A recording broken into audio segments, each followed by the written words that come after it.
Okay, welcome everyone. Today we are very happy to have Professor Seok Kim from Seoul National University, and today is going to do a seminar on aspects of black hole cohomologies, and next week we will be doing the Institute curriculum as well. Okay, thank you very much. Thank you very much. Sorry for the slightly late start.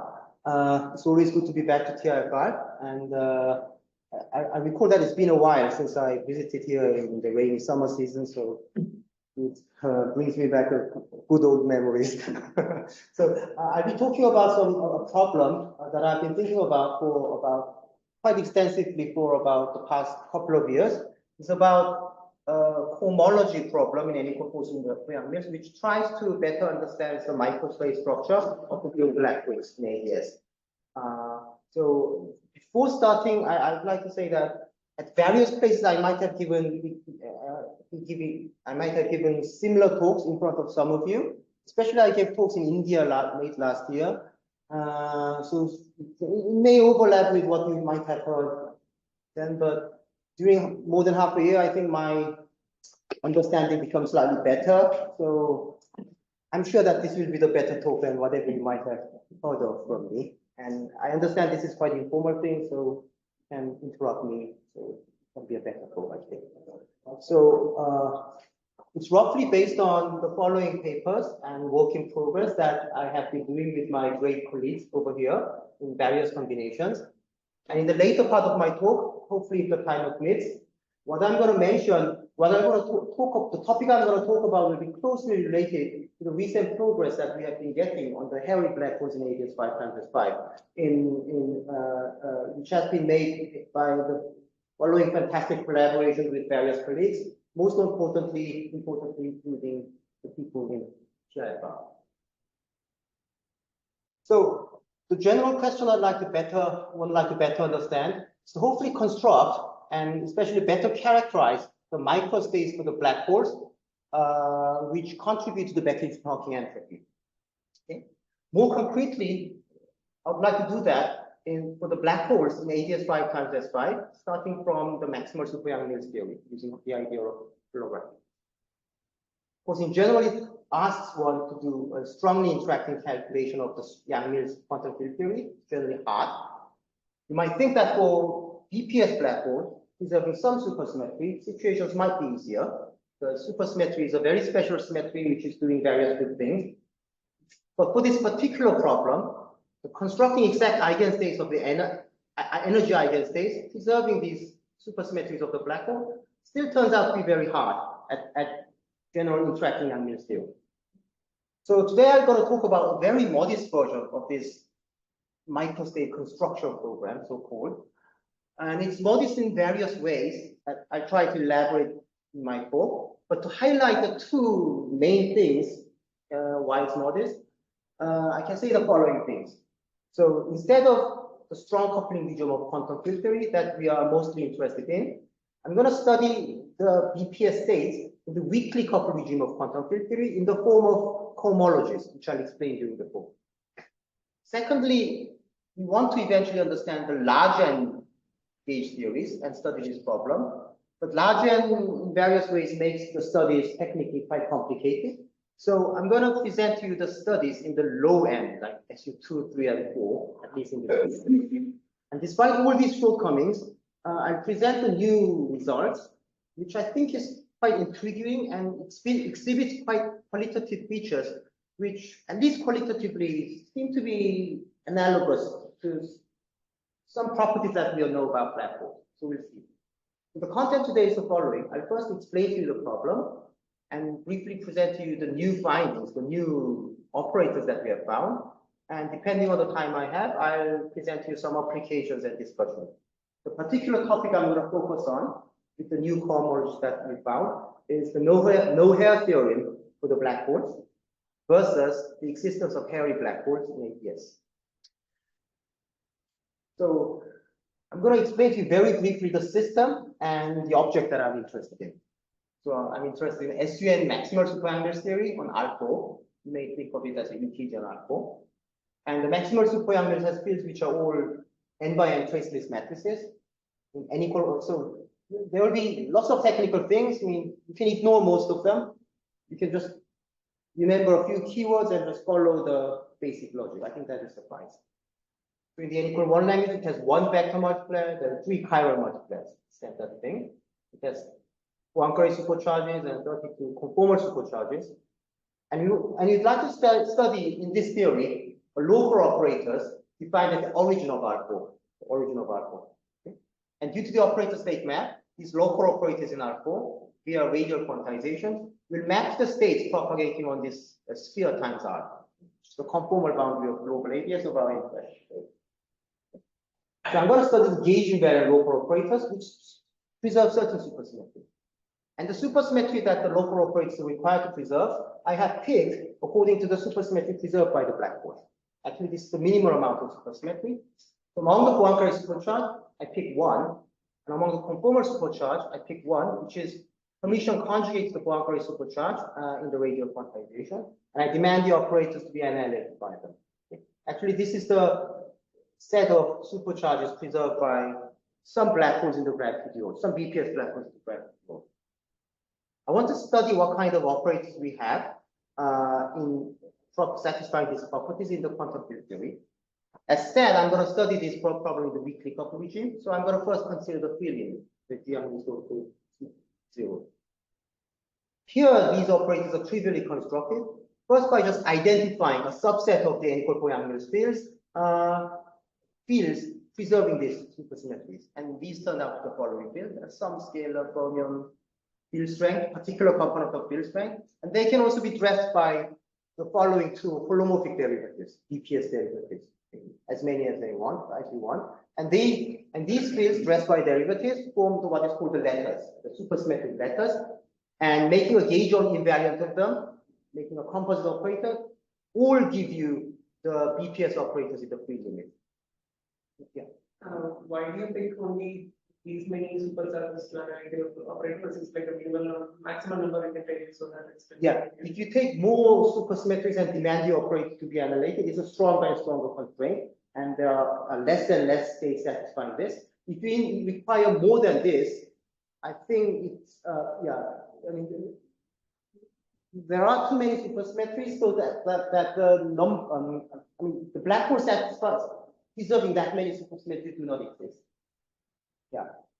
So in order to search for the microstates of BPS black holes, I mean, you require the minimum amount. So suppose you were to give up this constraint of gauge invariance, just as a mathematical problem. You try to find cohomology without gauge invariance. Does that simplify the problem? At the level of interactive theory. Yeah. I was thinking that at very high energies, so very large mass charged black holes, gauge invariance is probably not very important. Virtually true what you say. Or does it not really help?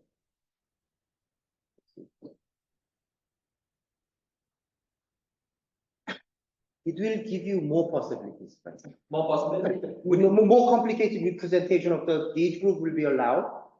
So you're saying that you're liberating yourself to more general sectors, whether finding homology will be easier or not. Yeah, whether somehow gauge invariance is making it difficult to do it, or it doesn't really matter. I mean, I was contrasting with if you were just doing the free theory, to do the counting without gauge invariance is trivial. Yes. Take some work to do the counting with gauge. Yes. So I was wondering whether something.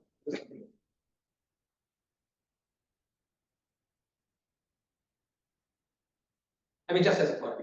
Yeah. Good point. I don't think I thought deep about it.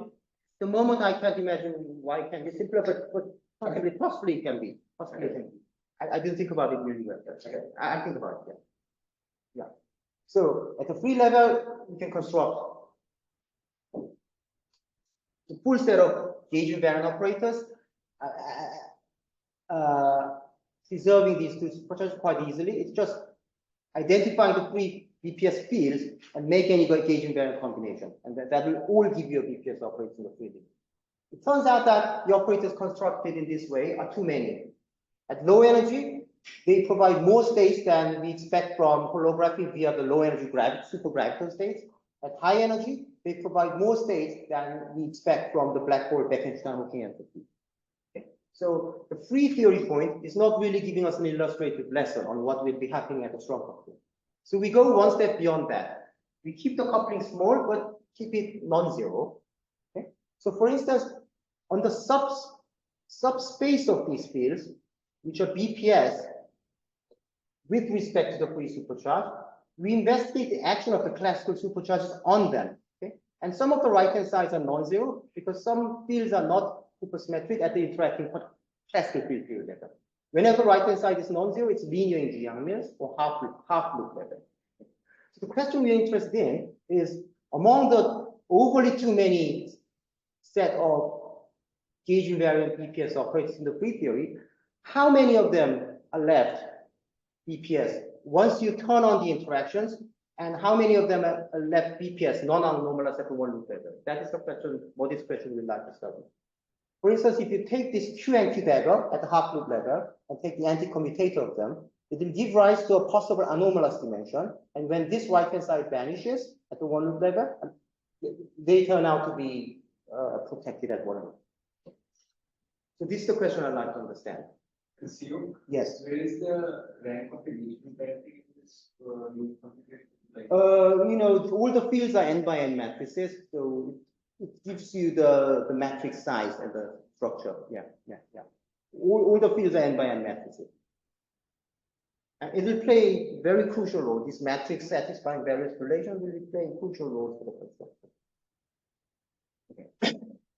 The cohomology that I explained using the classical cohomology of the interacting quantum field theory.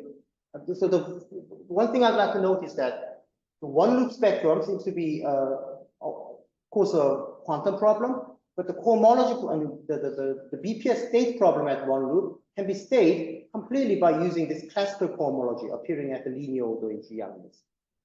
Okay, so it has boiled down in a sense to a classical field theory problem. Now that can be more emphasized by reformulating these one-loop BPS states in terms of cohomology, which can be noted by recalling the two properties. So the two supercharges that I used to define my problem turns out to be nilpotent. I mean, that's part of the algebra, and that turns out to hold at the gauge non-invariant level. I mean, at the level acting in each n by n matrix fields.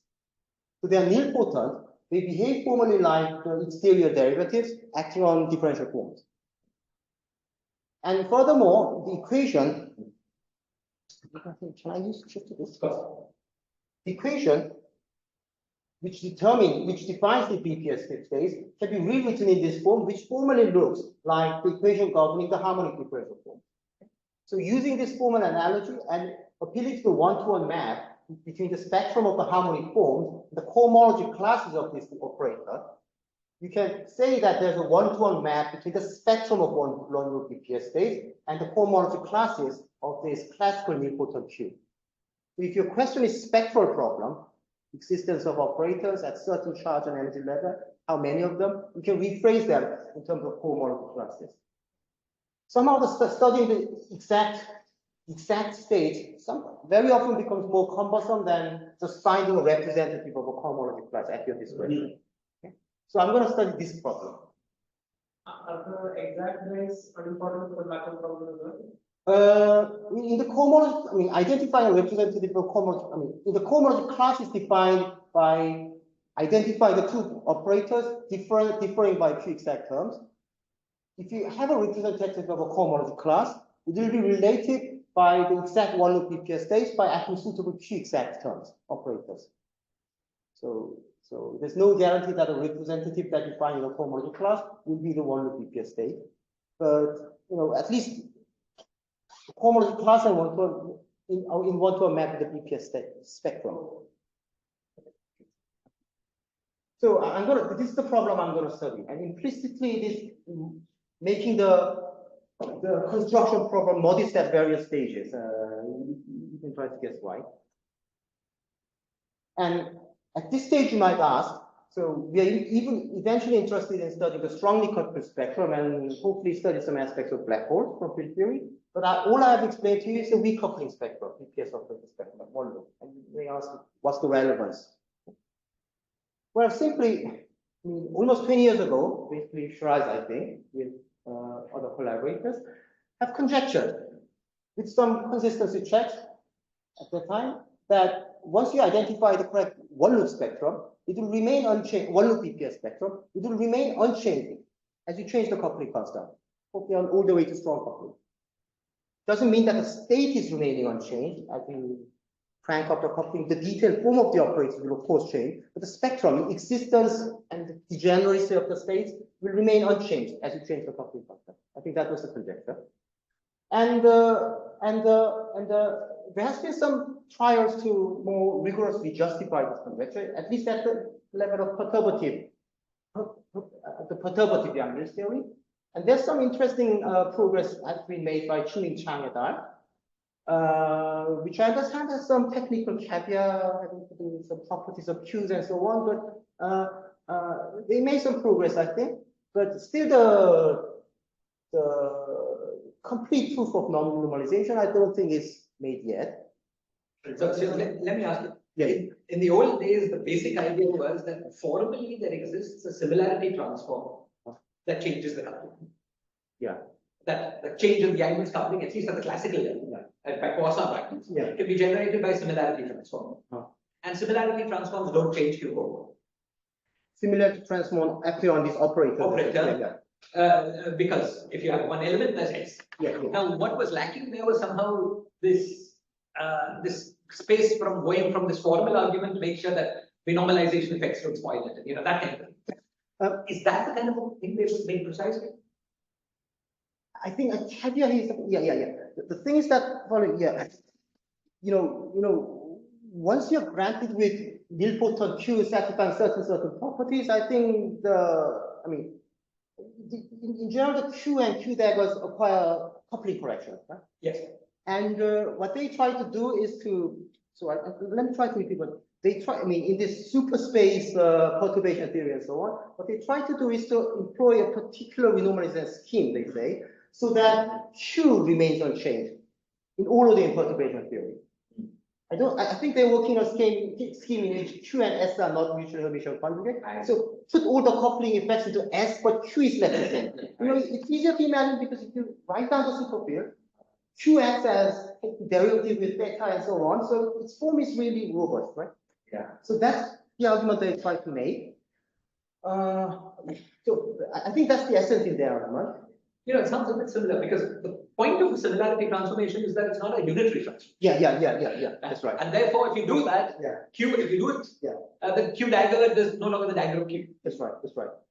I think the caveat about this part is the following. I think it's pointed out by this Gioto group.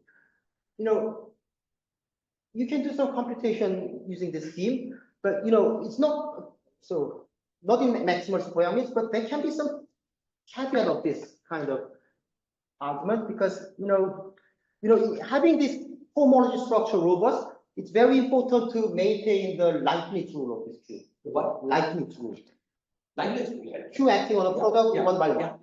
But there's a famously well-known caveat of the Leibniz rule for non-conformal supersymmetric theories, which is the Konishi anomaly.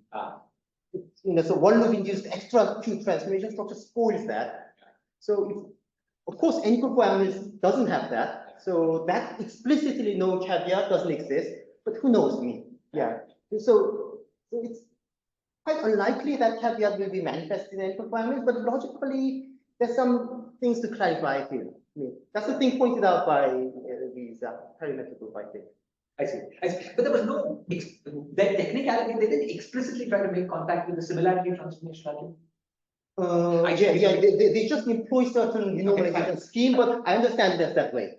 Because Q and Q dagger anticommutator anyway gives rise to the dilatation operator, which is coupling dependent. That coupling dependent by similarity transformation, I think, is sent all the way to Q dagger. S. That was my understanding. And I asked Chiming, and Chiming said you can understand it that way. Because I was asking him that way, I didn't get it. The similarity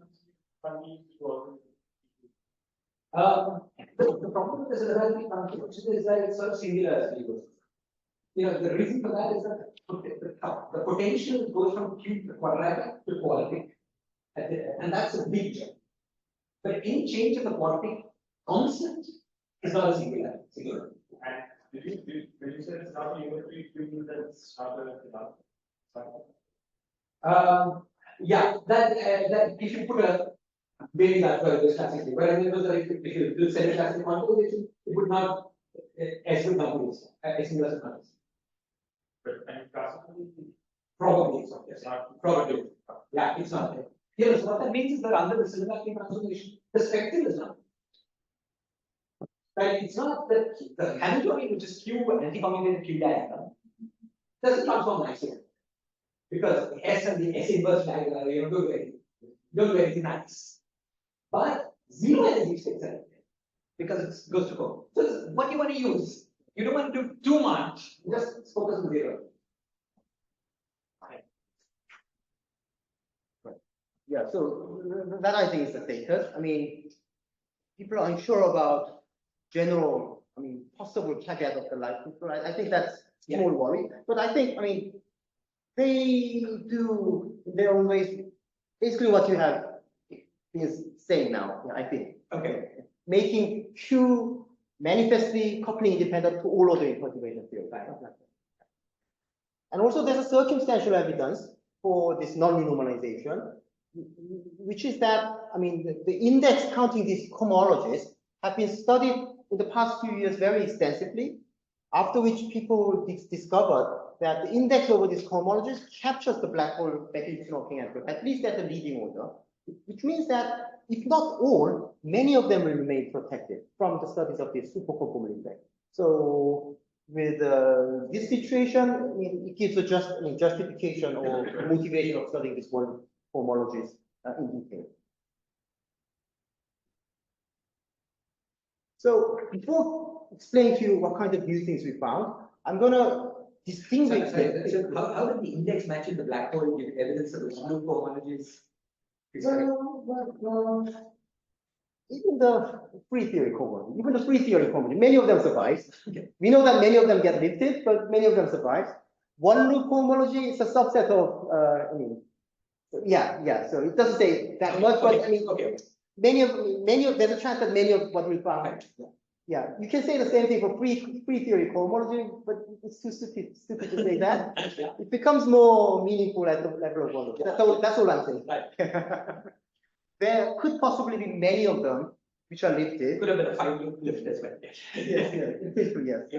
So I'm not saying something very strong. Yeah. And sorry, one more question about this. Could it, could it be that it's not lifted? I mean, it sounds like one loop is correct, but just to understand the point. Could it be that there's no further lifting at any order of perturbation, but there is additional lifting at any finite small term? Is that a possibility? Not with even 0.0, 10 to the power minus 6. But in principle, I think, I mean, even if we believe all what they said, I mean, I think there's a chance for that to happen. Yeah, okay. Yeah. In principle. They're trying to complement the perturbative state by using S dualities and so on, showing that all the S dual loci of this perturbative regime are all protected and so on. Yeah. So I understand that Chiming and group are trying to elaborate on that a bit more. Maybe at large end that's not possible because there's this law of that lambda perturbation theory is convergent, has a radius of convergence. So is there an outmodal proof of that? Proof is too much. Okay. In matrix models. Okay. If you take an n cross n matrix model, if you write a perturbation theory in G at finite n, it needs a Borel-based summation. But if you stick to large n, it has a finite radius. So non-perturbative correction will be strictly vanishing if you take n to be large. I was thinking because it has a finite radius of convergence over some range, perturbation theory is good. All right. Okay. I was wondering. I didn't know. Yeah, I don't know. Yeah. So, that the spectrum is one loop about the zero energy spectrum or the whole spectrum? Sorry, second. The conjecture that there is no change in the spectrum beyond one loop, is it about the zero energy space or about all space? Yes, supersymmetric. Yeah, of course. No, it's certainly wrong. Yeah. Certainly wrong. You mean the energy level changes the coupling level. People have done the integrability mapping. So we know this population. It is. Yeah. Another question on the conjecture. So the idea is that since you can relate decoupling, strong coupling by the similarity transform, you can look at decoupling and just the one more fact to check whether it is or not.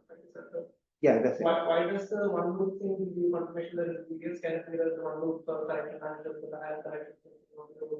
Sorry, say the last thing again.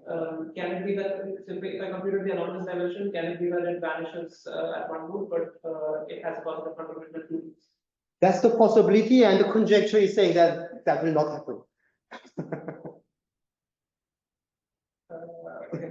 Just to say, for 1/8 PPS cohomology, this is true. The 1/8 PPS cohomology jumps from free to one loop. Yes. But then it's just the same from there like this. Yeah. This is no. Yeah. It's a simple problem. You can actually compute the cohomology. This is much harder, but at least that gives you some hope. Yeah. Okay. So before getting into the real results, I have to distinguish. I mean, among these cohomology, there are two different sets of cohomology that I want to carefully discuss separately. I mean, by now there are many names given to these two classes. And most physically, I'd like to call them graviton cohomology and black hole cohomology. Okay? More modestly, I'd like to call graviton and all the rest, hoping that all the rest is given by describing black holes. Very often, I call just all the rest by black hole cohomologies, at the risk of abusing the terminology black hole. And so Chiming calls the black holes fortuitous, and what does he call the other ones? Yeah, and the essence of that name is explained in this parenthesis. The two definitions are related. I mean, the physical names are I mean, I'll try to explain. Yeah. Gravitons are in the large n limit is intuitively clear physically. At large n, graviton cohomologies are what accounts for the low energy spectrum by supergravitons. And all the rest are hopefully going to be described in the black holes. But mathematically, especially having the finite end physics in mind, the graviton cohomologies are characterized. I mean, actually, they're all understood, so you can just list what they are, but they can be more abstractly characterized by an operator which becomes a cohomology, especially Q closed for all n. So the meaning of this is following. So you prepare an operator with particular shape, particular form like this, and once you write down an operator like this, you implicitly have written down an infinite tower of operator. Okay? Because at the place of fields, you can insert n by n matrices with various n. Okay? If an operator of given form, given charge and given free energy in the free limit, if the operator at a given form turns out to be Q closed at all n, that's said to be graviton cohomology. And this property has to do with the fact that when n is taken to be large with the operator form fixed, energy fixed, they eventually will run into the low energy regime. Okay? So imagining that is partly related to the fact that the gravitons are providing a low energy spectrum at large n and fixed energy limit. In particular, what is called here, since we are checking the Q closeness of operators at all n, we are never using a trace relation between a finite size n by n matrices. On the other hand, all the other operators, cohomologies, are defined by cohomologies whose Q closeness is ensured by using some trace relations of a finite size matrix. Okay? So this kind of operator in the recent literature is called monotone, maybe monotonous. This one is called a fortuitous operator. Fortuitous meaning by chance or accident or something like that. Meaning that it's an n-dependent question by using n-specific trace relations. So these are two distinct notions, I mean, related notions of defining the graviton cohomology and the black hole cohomology. And in particular, the graviton cohomologies are all known, actually. I believe it's known, I mean, it's said in the literature. So pragmatically, it's given by first constructing a single trace or one particle graviton cohomologies, which organize themselves into a multiplet of a particular subgroup, subset, subalgebra of the superconformal algebra, commuting with a Q and Q dagger. So once you have completely identified the Q closed homologies within the single particle, single trace level, you simply multiply them. Using the Leibniz rule of Q, multiplying them just becomes provide you another class of homology. Intuitively, these are multi-graviton states, multi-particle graviton states. So practically, these it shows all the graviton cohomology or the monotone cohomology, whatever you call it. So, we should not, I should be thinking that the N1, N2, and so on don't stay with us, but. Oh, sorry. M1, 2, 3 are the asymmetry indices. So it takes 1 to 3 values. So I was thinking that, the number of elementary fields. Yeah, that kept fixed. Yeah, I think that's the way you define monotone, the sequence of operations. Yeah. So yeah, the number of insertion of the field is kept fixed, like energy space, charge space, and so on. But can you count these graviton operators at finite n? Count these operators at finite n. It's there's an algorithm of doing that using differential geometry, algebraic geometry technique. It's much more cumbersome, as far as I know, than the nice integral formula for counting index or some. There are many ways of doing that. Yeah, the idea at finite and taking into account. Yeah, I mean there's an algorithm developed for that, which is called the Grabner basis method. So the idea is roughly following. So these objects, I mean the graviton cohomologies start from the primary given by the scalars all symmetrized in the trace. So essentially you can count them by inserting diagonal fields and counting the polynomial of eigenvalues, particular subset of polynomial involving eigenvalues, all of them. And the trace relation becomes the constraints satisfied by the generators of the single trace generated polynomials of these multi-trace operators, and it reduces the counting of polynomials subject to constraints, ideal or something. So the Grabner basis is giving me a nice basis of these polynomials, the single trace generated, and their constraint equations, in a way that once you find this good basis of polynomials or constraint polynomials, there's a canonical way of writing down the partition function of them. Once you have once you have a generator, you can multiply them many times using both statistics. So it gives a factor in the denominator, 1 minus something. If you write everything in the Grabner basis, if you write the generators and constraints all in the Grabner basis, constraint can be imposed in quite a canonical way. Once you find a constraint, you multiply certain term with the numerator, 1 minus the constraint, something like that. So once you find this Grabner basis, you can just immediately write down the full partition function of these multi-trace Grabner operators. But finding Grabner basis, I understand, is going to be a very, very difficult question. So there's no formula for the number of such things. There's an algorithm of generating it, right. Bookbinder's mechanism, but it's notoriously well known to be what is called NP problem or something. Right. So yeah, for SU2 in truncated sectors, we could get a Grabner basis easily. But even for SU3 truncated, we couldn't get it analytically. So in special subsector, we get an algorithm, and the rest we count by brutal numerics and so on. Yeah. So it's a bit unsatisfactory, but yeah, this is one of the bottlenecks in identifying whether new operators should exist. Because you can't count these. I can't count Graviton. I can count full operators in index, but even if it's an index, I cannot count Gravitons. Not easily at least. So these trace relations that you are talking about, what do these mean in terms of the bulk? Does this mean some kind of a symmetry in the bulk? Yeah, that's what I was about to mention. Yeah, can I say it now? At least among the you're talking about the trace relation in general. Yes. That's a good question. I don't really know it well. Yeah, many people ask me the same thing. Yeah. Good question. The trace relation satisfied by matrices in the bulk. He's asking the bulk interpreter whether it can be imposed as regarded as some symmetry constants or so on. I think they're supposed to tell you that some deep level the space is non-commutative. Space what? Non-commutative. I mean, sort of a giant graviton, sort of interpreted as saying it is the maximum size of a giant graviton comes from that. And that's sort of like saying that the space on which is moved not really a commutative space. Right. At the level of graviton trace relation, certainly that's the case. I also comprehend a little bit about suspect that it might be related to symmetry, because at least in cohomology setup, if you are identifying trace relation, it means that a combination of matrices is giving rise to a Q-exact operator. I mean, on the boundary side, it's just an identity, right? So on the bulk side, should it be some identity?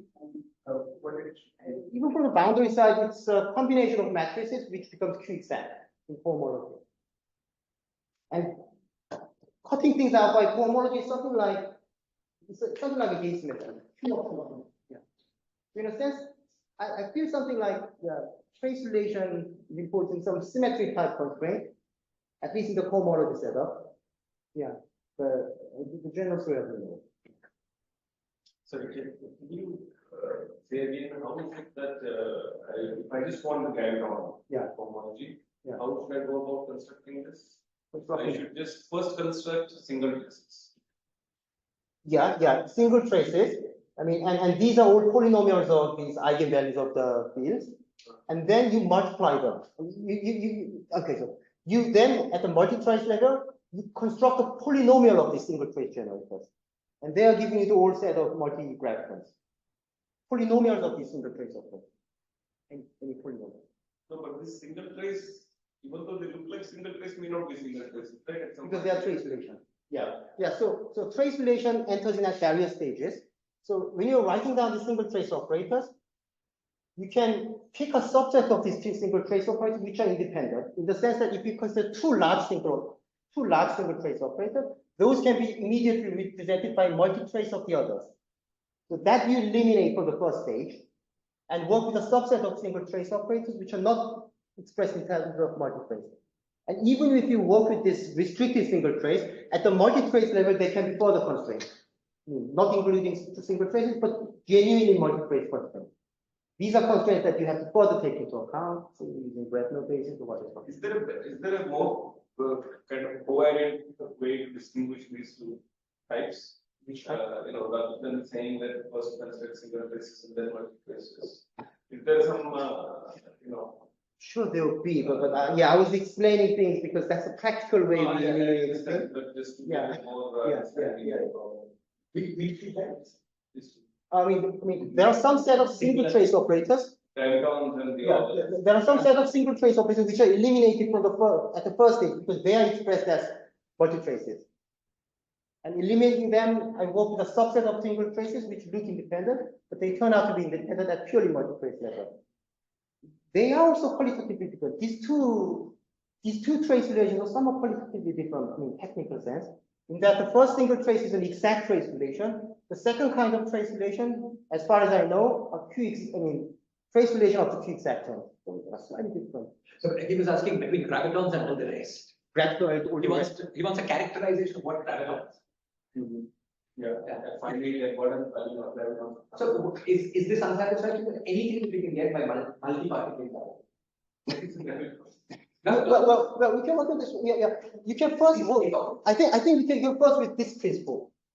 Work with an operator which becomes Q cross at all ends. I agree that's a good characterization. And somehow it doesn't teach me kind of why this is related to that. It doesn't give me that handle. Actually, this is giving rise not to a complete set of gravitons defined, operators defined this way, but actually they give an overcomplete set because of the trace relation. Yeah. And But you just explicitly state what the gravitons are. We know that. Yeah. That's what I want. The gravitons. How big is the graviton? Yeah. These are the ones. And then multiplications. Trace xi, xj, xn, blah, blah, blah. Symmetrized trace removed in SO6 for all n, and their descendants. Those are for all, for every m, trace x1 to xn for all n going to infinity, not stopping. Okay, these are, say I define these as gravitons. Yeah. Then anything I get by multi-particles. And this would be an overcomplete. But what of the subspace? That's what I.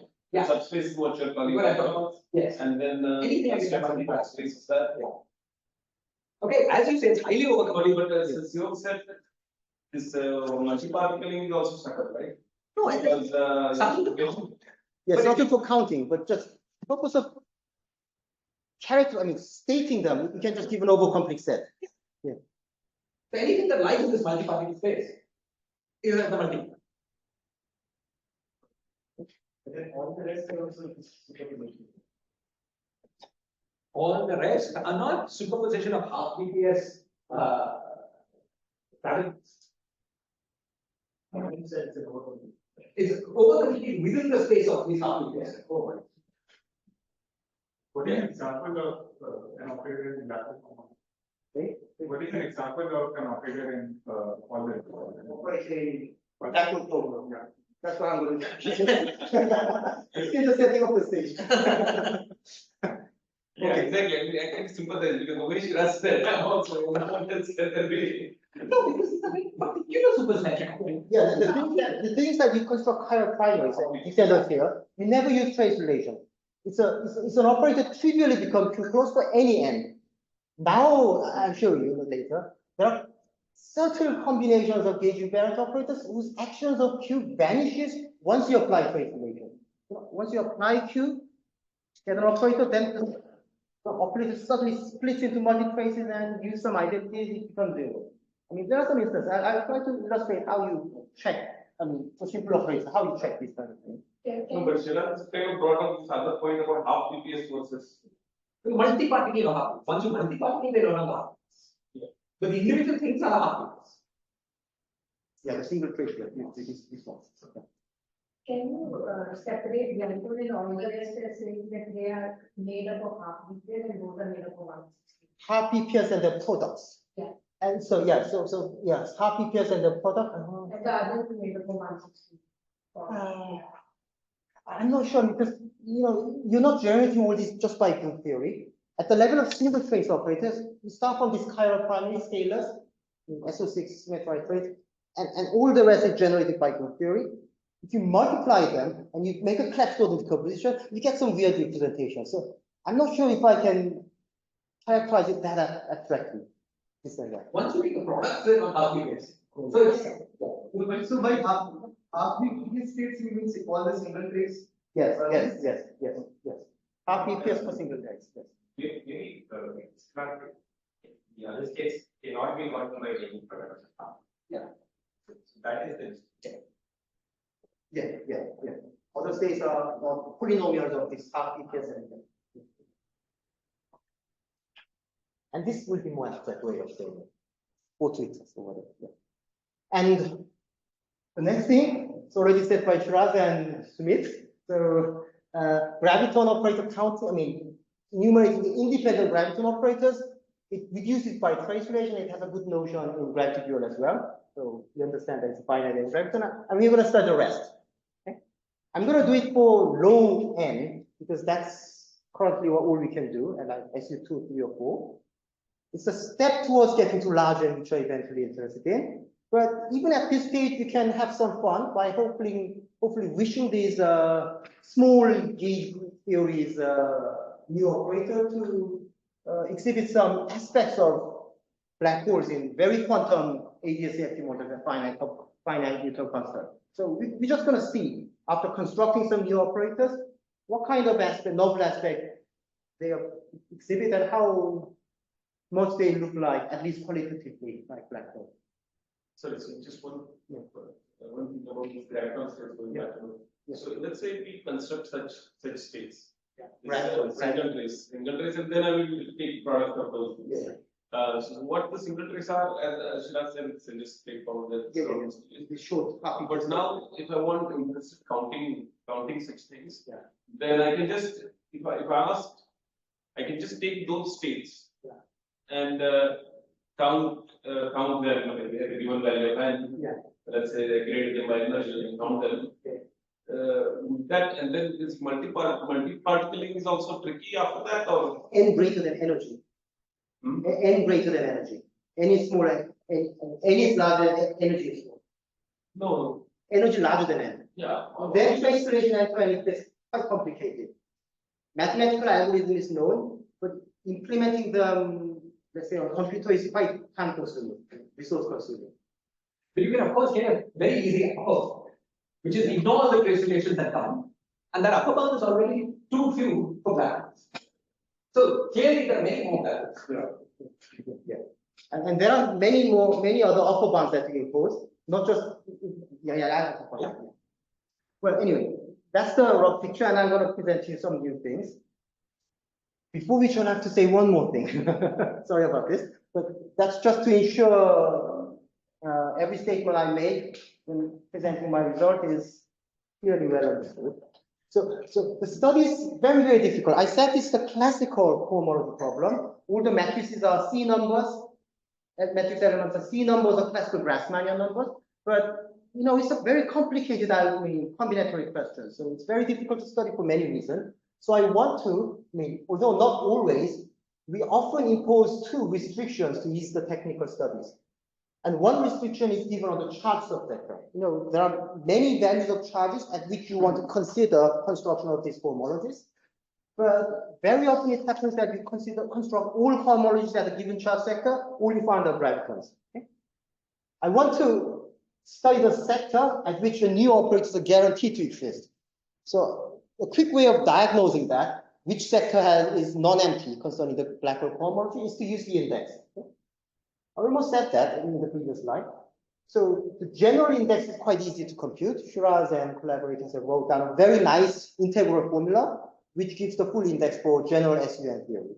Okay? So for instance, for SU2, so it's a trace of this cohomology space with -1 to the Fermion number, and the Fugacity weight comes with a charge which formally looks like the energy in the BPS sector, a combination of R charge and angular momentum.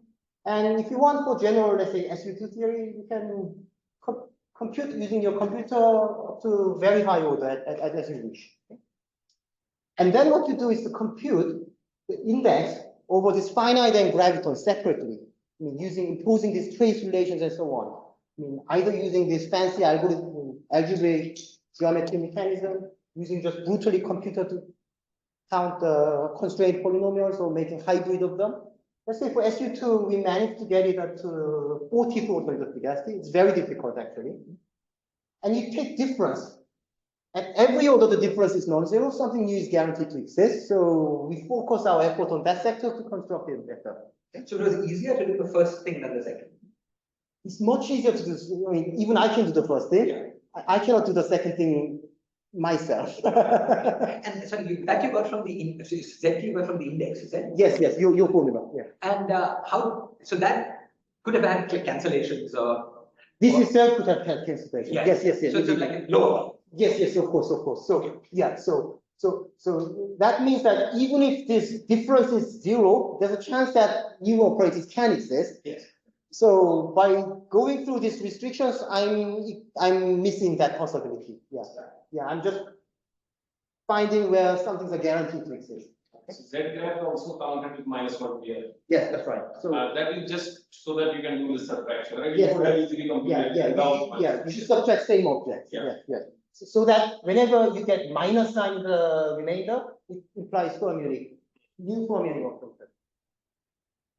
So sorry, maybe it's obvious, but why does it start from T to the power 24? why does it start from 6? Yeah, why does it start from 24? Why not before?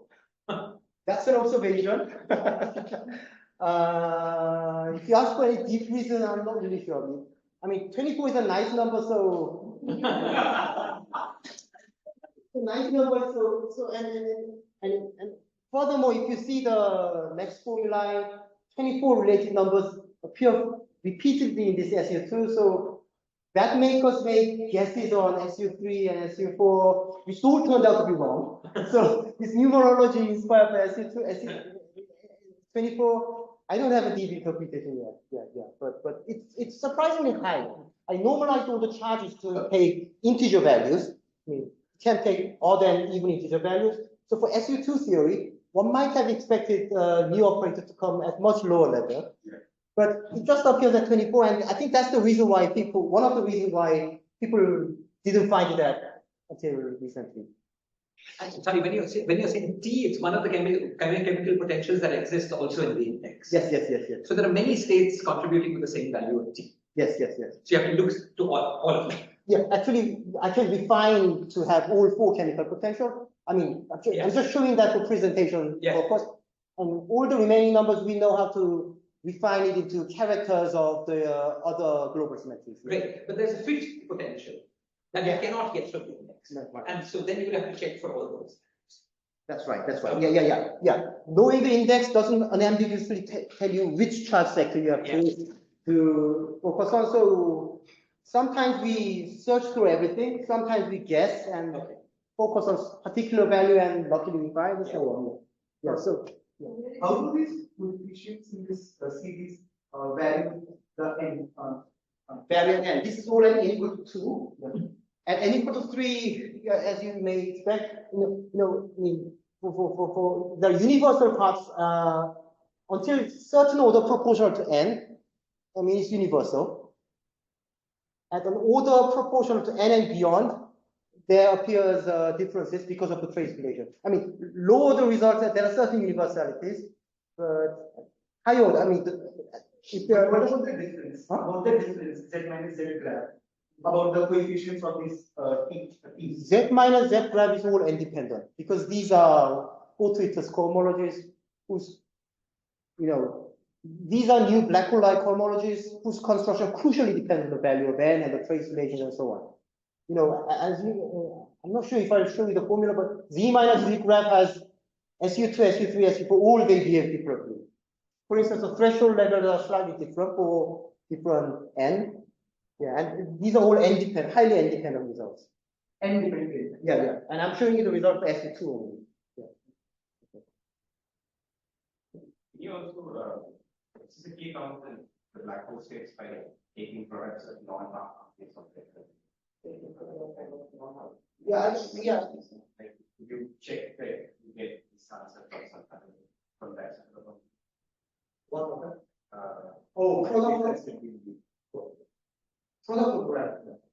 No, I'm saying not. Yeah, they are given by certain multi-trace operators. Yeah, definitely. Yeah. But it's not polynomial of these RPPS characteristics. Right, but with that count, can one do that counting or do you have to do that? What do you mean by non-harmonious? Anything that you make out of these supersymmetric letters, if you call that non-harmonious operator, then by definition, yes. But it's not that there were other single trace operators. In any conforming, all single trace operators that are EPS are.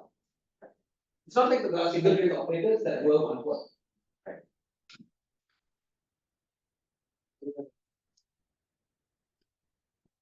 The second restriction, I mean, so making this, knowing the charge sector where something is guaranteed to exist, gives you a much better chance to finding something new. So that's the strategy we often assume, although not always. The second restriction is also important, which we often impose, because in full Yang-Mills theory, this quantum field theory, this combinatorial problem is very complicated. That's basically because you have infinitely many letters. So many letters, because you can decorate the field by many number of derivatives, as many derivatives as you want. So if you increase the charge and energy levels, the number of letters entering in will increase and increase. So that practically is a very big complication of the calculation. So in order to do something better and concise, I do a consistent truncation of this cohomology problem down to one-dimensional quantum mechanical cohomology. Okay? And that can be done by noting that the classical Yang-Mills theory, living on S3 times R, admits a consistent truncation to a quantum mechanical sector, very well known to be the BMN matrix theory. And that has been known for some time.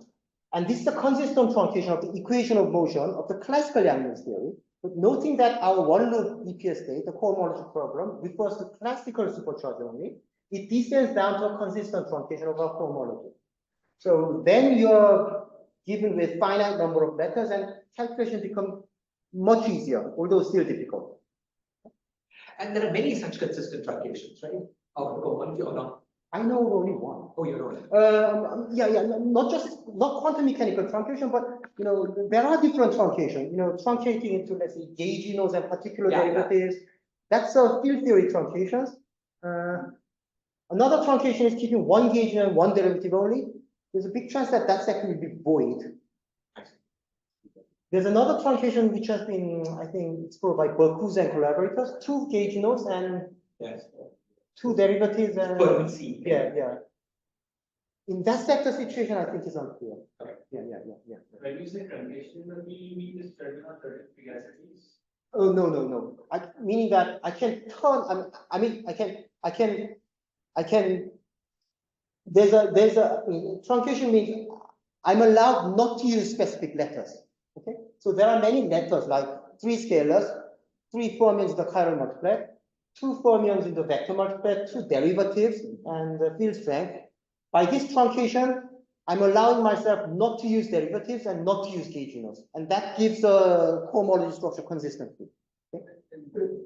Is there a specific restriction on how to calculate these cohomologies? Generally, generally, not just this. Generally, I don't know. Probably one can classify it, but I haven't thought of it. This is one truncation which is interesting and it's sort of guaranteed to contain new operators. So for this kind of truncation, this is coming from this truncation is coming from field theory, right? Of the algebra. Yes, yes. The homological operators part of the algebra and the things that don't have any other items that you can run. Yes, that's the kind of truncation. So it's a truncation of equation of classical equation. Yeah. So yeah, at the level of homology, you have to do many things. You have to ensure that say you have a subset of letters which classify themselves in Q. You might want to take that as a closed subset, but you have to ensure that the subset that you keep is not given by Q acting on another letter that you have dropped out. So you have to consider Because the exactness would come right. Yeah. Then otherwise you make a wrong conclusion about the exactness. Yeah. So doing 2 kinds of checks and find the consistency of the function. Revolving black holes are not in this revolving black holes because the derivatives are not. Revolving black holes are not. Yeah. And even very great galaxies cannot get very large and Yeah, they all have to be very. So I'm not saying that this is giving you the most interesting configurations at large n. I mean, especially all that we've shown is that it contains some black hole light, considerable amount of black hole light. Of course, you're discarding many of the interesting things. All we have shown is that separately working out the index for this quantum mechanical cohomology at large n and particular charge region, we have shown that the entropy growth is black hole like. When the charge is n square, entropy grows like n square. But of course, the value of the entropy is smaller than the actual value of black hole entropy we know. So many interesting states are discarded, but there are substantial numbers which are kept. We're going to construct that and see that. Yeah, that's the idea when I impose this restriction. So you can do this at all n. I can do that at all n. Yes. Oh, that's amazing. Yeah. So it's a matrix quantum mechanics. Yeah. Why do you call it the quantum mechanical subset? What's that? Why do you call it the quantum mechanical subset? Because I'm considering a subsector of operators which are made not using these 2 ingredients. I mean, subsector of the cohomologies are contained in this quantum mechanics. Oh well, the theory itself is a consistently truncated subsector of the quantum field theory. The set of the cohomology constructed from this theory is also a subset of the. Because it comes from because of the relation with that theory. Yeah. B is not there. Derivatives are not there. Yeah. So things don't depend on any operator, including derivative, will be excluded from this restricted construction. Okay. It's a theory of 0. For instance, the conformal descendants of any BPS operator, that's not contained here. So if it just mathematically, this is something that one can talk about. If I have a vector space and some action of Q on it, right? Just the standard way, the way Q B or something, it's an extreme derivative or any sort of. Whenever we have this cohomological problem, I can talk about this truncation. If so, then what exactly is the characterization of that? Or is it using some algebra structure also of the vector space? You're trying to ask why this truncation exists, something like that. What is that? What does the truncation mean? I mean, is it the level of the algebra? I mean, what exactly is this truncation? Okay. Yeah. So spirit is exactly same as the consistent truncation to supergravity. There's a set of fields which are normally called light, and a set of fields which are called heavy, and you want to turn off the heavy fields. And the consistence of turning off the heavy fields is that in the equation of motion in the remaining light fields, in the equation of motion for the heavy fields, the light fields turned off don't provide the source. Yeah. That's the consistency of the nonlinear truncation. But now you want to say that at the level of Young's theory equation. Field theory. Yeah, field theory equation. Same can be done. Thank you. So normal, so morally, all the Kaluza-Klein modes on S3 is kind of discarded. Consistently checking that the quantum mechanical degrees equation of motion is not sourcing this Kaluza-Klein fields equation of motion, which I keep to zero. I think in your language, you're using the fact that your vector space is built out of product. Because it's built out of product of numbers. And the Q action is given not on the whole vector space abstract, but on these individuals. So, and then you truncate to those vectors that you build out of product of some. So I think in your language, you understand it. Okay, so these are two truncations which I often impose, although there might be some exceptions. Now I get to anything. Okay. Are you hungry? Otherwise, there's no I'm good. Just tell me if I have stopped. Yeah. As for the result, I'll be very brief. I mean, So, there are attempt to classify all these truncations. and I didn't systematically do that. I know of a few, as I just said. You were talking about a paper together, right? That you have. Yeah, we wrote a paper, though you may not think 20 years ago, which may have had some examples of this. Yeah, you're right. I think we had a few examples. Yeah, there are other truncations. And I want to sure sector or something, right? Sure sector, McDonald's, in there, like that. That also gives rise to truncation. But that's a more intrinsic truncation. Yeah. That you can take by taking some fugacity. These are more primitive, these are more, I mean, ill-posed truncation. It's a truncation of the classical equation of motion. At a full quantum level, there's no guarantee that truncation will exist. But it is interesting because, you know, so one in particular, one can define some sort of index in this truncation, right? Yeah. Usually, this story is that the index provides the standard index, provides you all the information there is about the representation theory after recombination. But now, if this truncation is happening and is not respecting just, you know, so it cannot do this at the level of gas it is. Right. Then it seems to give some more information. Yeah, it definitely uses dynamic information, not just the theoretic and kinematic information. So, yeah. Only at level of classical equation. You know, if you're interested in the genericity of, I mean, I think this Kafka and Kim and Closer have shown that beyond one loop, the truncation is not consistent at quantum level. But you don't care for counting and seems Yeah. Especially because you carefully phrase that a classical supercharged cohomology problem. Yeah. And if you believe Shirasi's conjecture, that will remain protected. So by classical, you mean one more, right? Yeah. At the level of, at one level. Yeah. At least a spectrum, computing from this spectrum. Okay. Yeah, I think it's quite a strange truncation. I mean, I never expected this classical truncation to be used this way, but yeah, it's a bit strange. I don't know. Anyway, the results. If I got one more question. The index that you construct from this truncated letters, this HANA has been looked at large N. That's how you got these numbers? Yeah. That index, the larger limit of that index has been studied using standard large N approximation technique of this matrix integrals. Due to the lack of technique, we could only do the large N calculation when charge divided by n square is order 1, but parametrically small, only when there. The matrix model technique is not easily applicable, but in that region we obtain this entropy. And all this SPM and etc. is minus 1 here. Yes. Okay. And from gravity, is there a handle on what prediction for that is? SPH.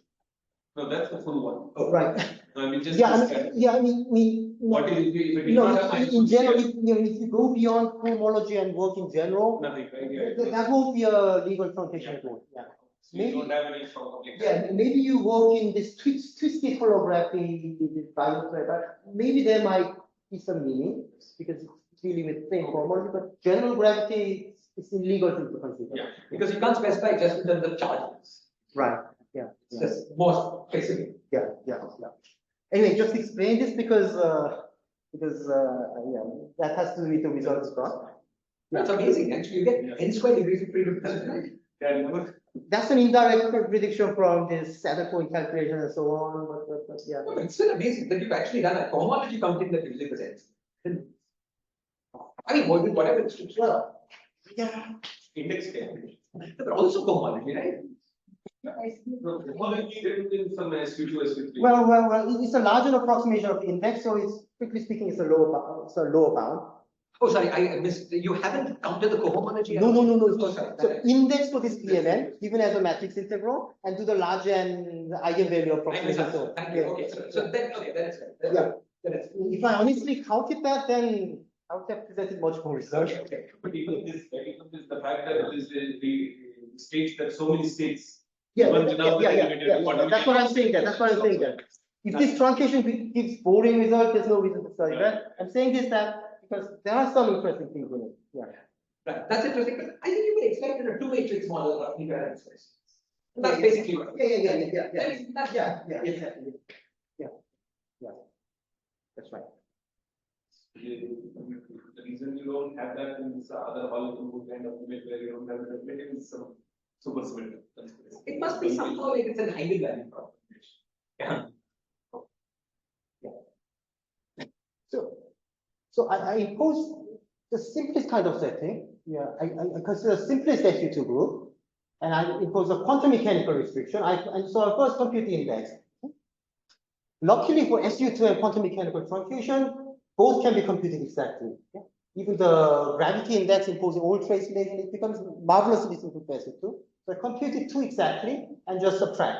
And you get an exact result which factorizes into 3. And it tells us a lot of information about what these operator structures are.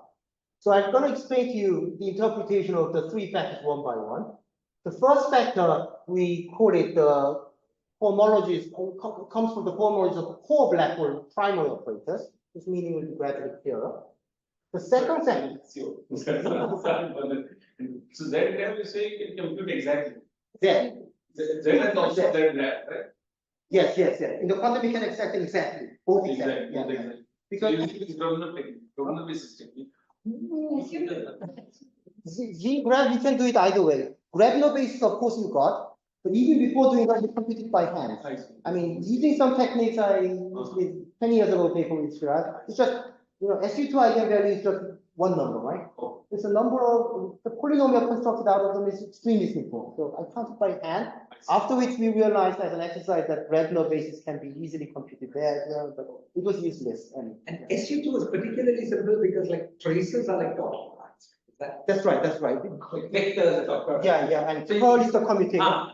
I mean, this plays important role. I mean, technically, when you're constructing eigenstates, or I mean, not just for counting, when you're constructing eigenstates, because you have to take care of trace relation, and many of the trace relation in this spaces reduces down to 2 epsilons being related to 3 Kronecker delta.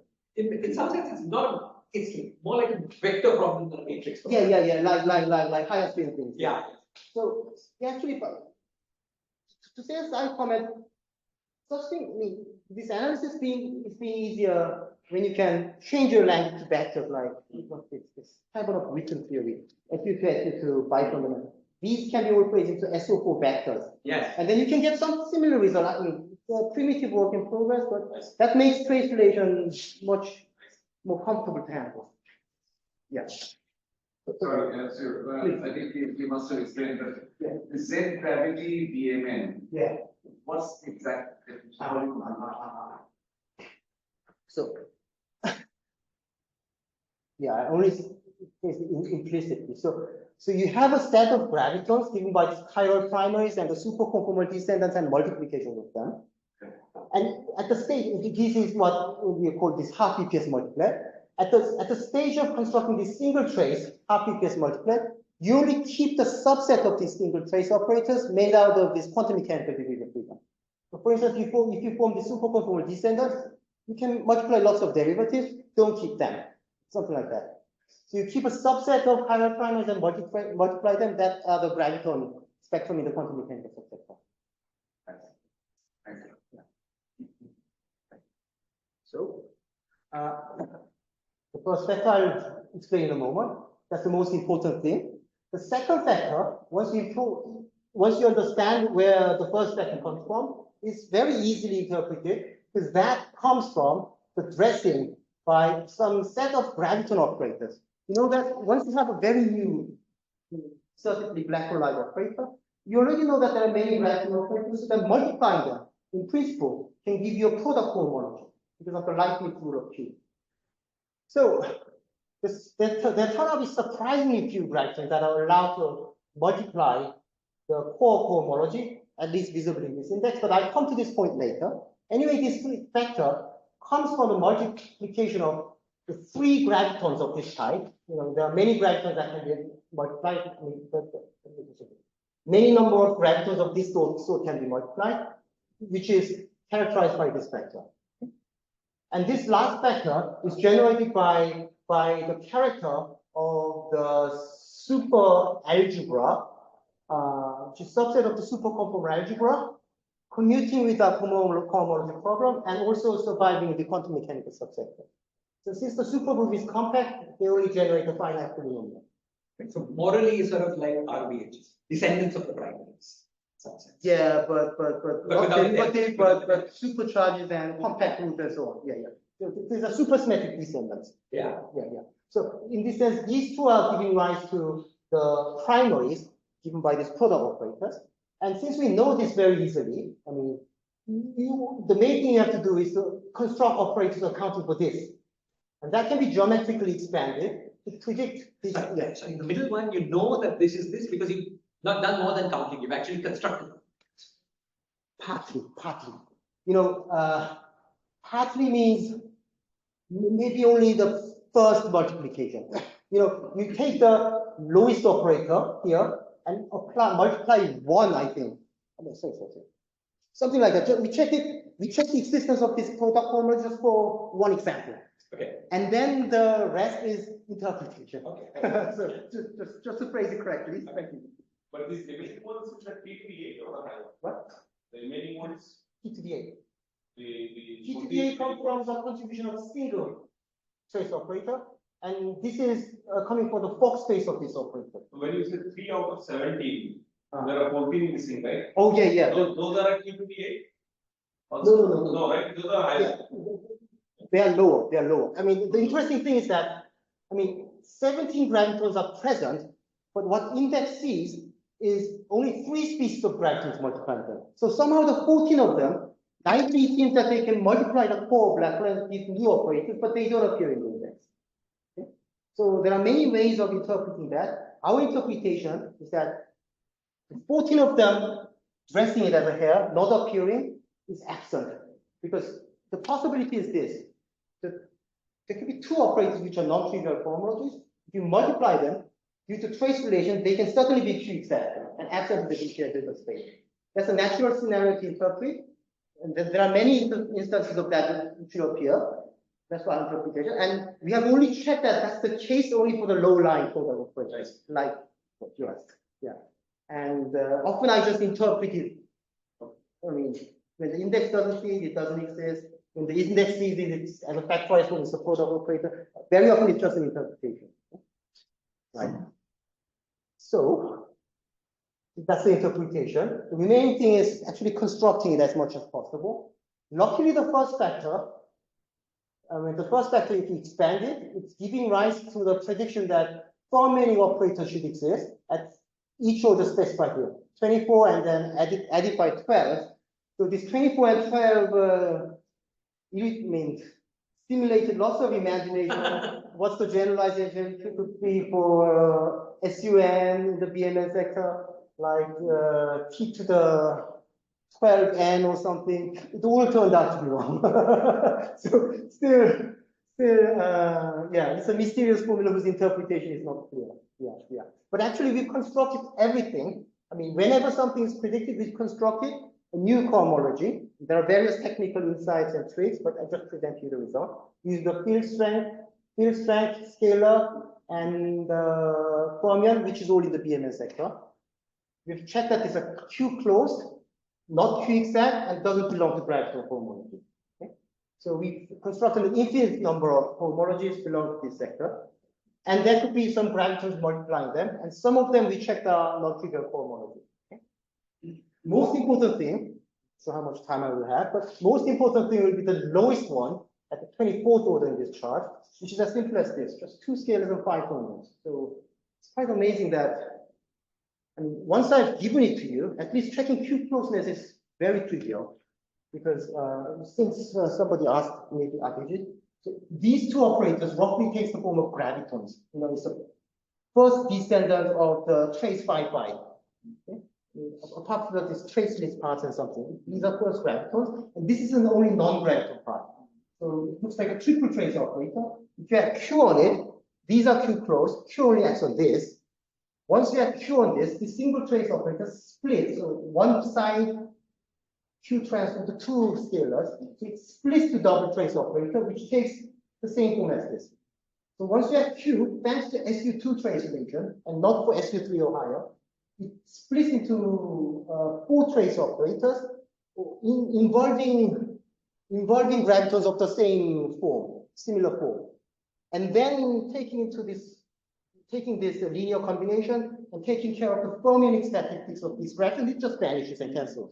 So it crucially uses trace relation to ensure the Q closeness, unlike these monotone things.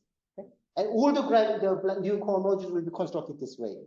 A Q on a non-trivial part splits and then shuffles and cancels. Yeah.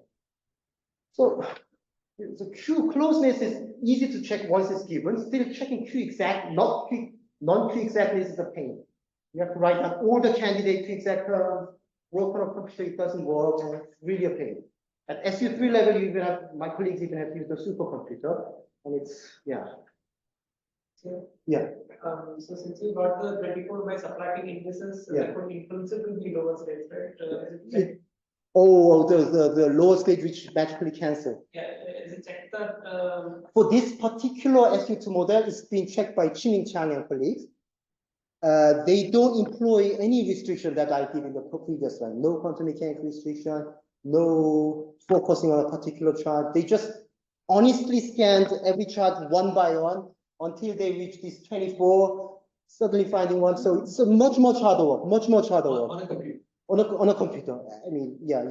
I think more heavily relying on a computer. So as far as I know, that is the first and only honest work that has been done, and we are all trying to, I mean, I'm always trying to find a shortcut. And so at the risk of missing something, as you said, there's always a risk of missing something which cancels in the index. Yes, in principle. With the advantage of trying to understand what.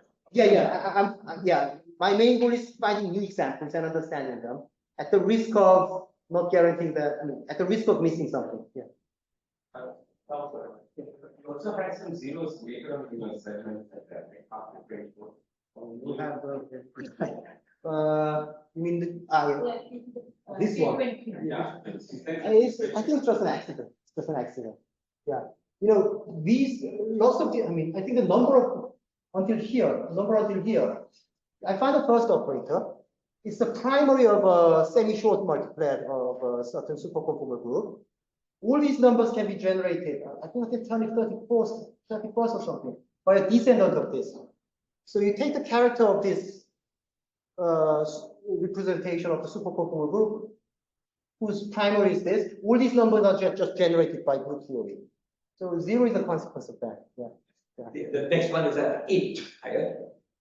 Next one is The next new prime. next new prime is here. 8 times. And the thing that, I mean, if you subtract all the descendants, just to spoil it a bit, the new primary that appears is the product of the lowest operator here and this graviton. It's not a very nice one. And the genuinely new ones doesn't appear at 32, but 36. Yeah, 12. Yeah. That's that. That's all one, something like that. Yeah. So this 1 minus t to the 12th tower, which is the ON tower, Yeah. is it expected? I mean, the fact that this black hole is like in the tower. No, it's a bit early to interpret this tower as black hole because the spectrum is utterly boring. Just one state at each level. You know, Yeah. There are some other aspects in which this mimics the black hole, but the power itself, I'm not sure. I mean, Is the form of the operator, is the form of the operator looking complicated?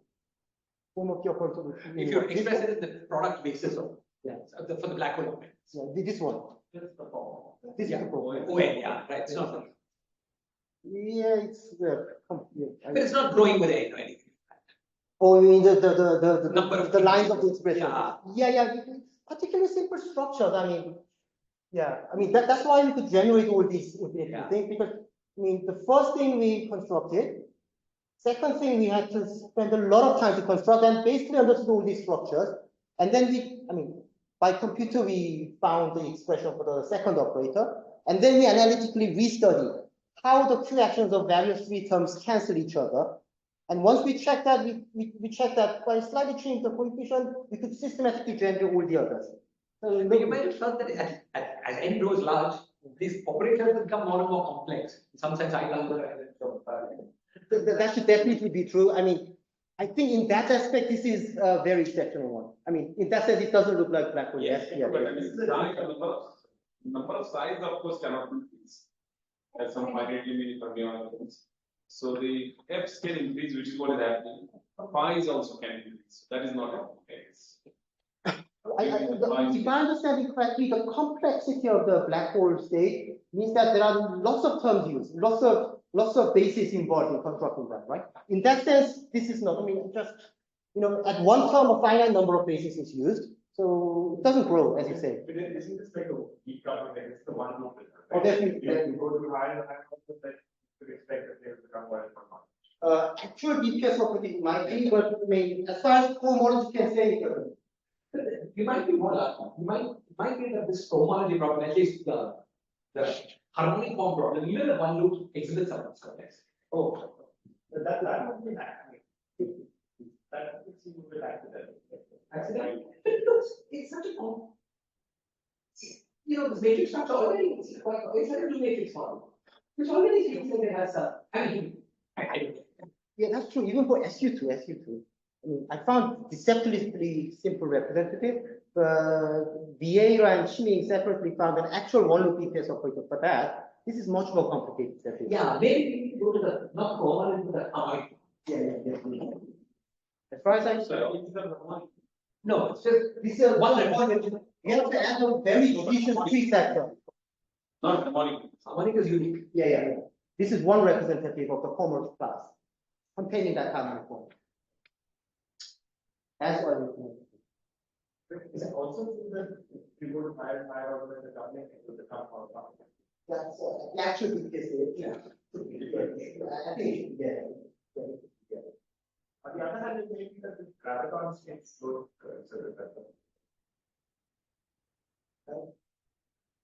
that's the sense in which I wanted to see these operators.